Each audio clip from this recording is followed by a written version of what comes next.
Welcome to the Fear and Greed Afternoon Report for Wednesday, the 31st of May, 2023. I'm Sean Aylmer. Every afternoon, we've got the 5 stories that happened today that you need to know about.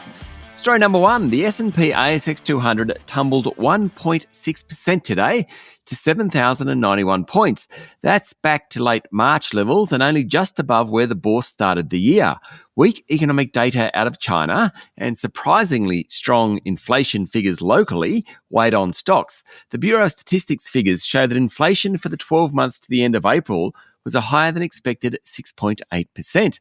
The China data showed weakness in manufacturing in the world's second largest economy, and that hit the big iron ore miners hard. They, of course, export to China. BHP was down 3.4%, Fortescue Metals was off 3%, and Rio was 2% lower. Commonwealth Bank, Westpac and ANZ all fell around 2%. Wesfarmers was off 3.3%. The energy sector did worst, while materials and financials weren't far behind. Only tech stocks ended in the black, and only just.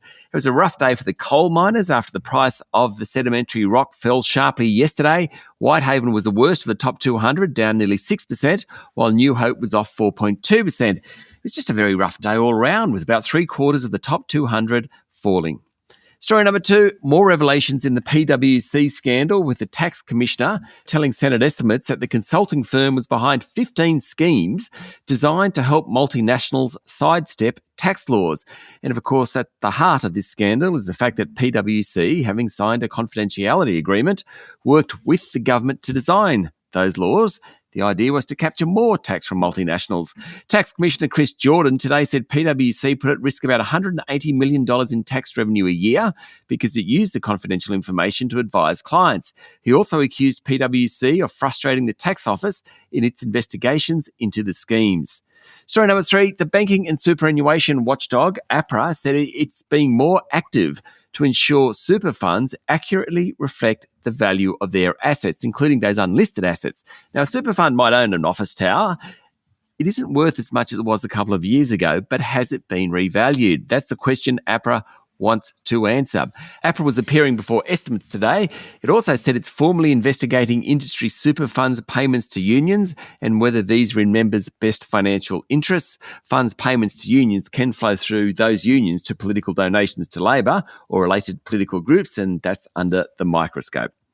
Story number 4, Bank of Queensland has been hit with enforceable undertakings by 2 regulators for failing to have sufficient anti-money laundering and risk management controls in place.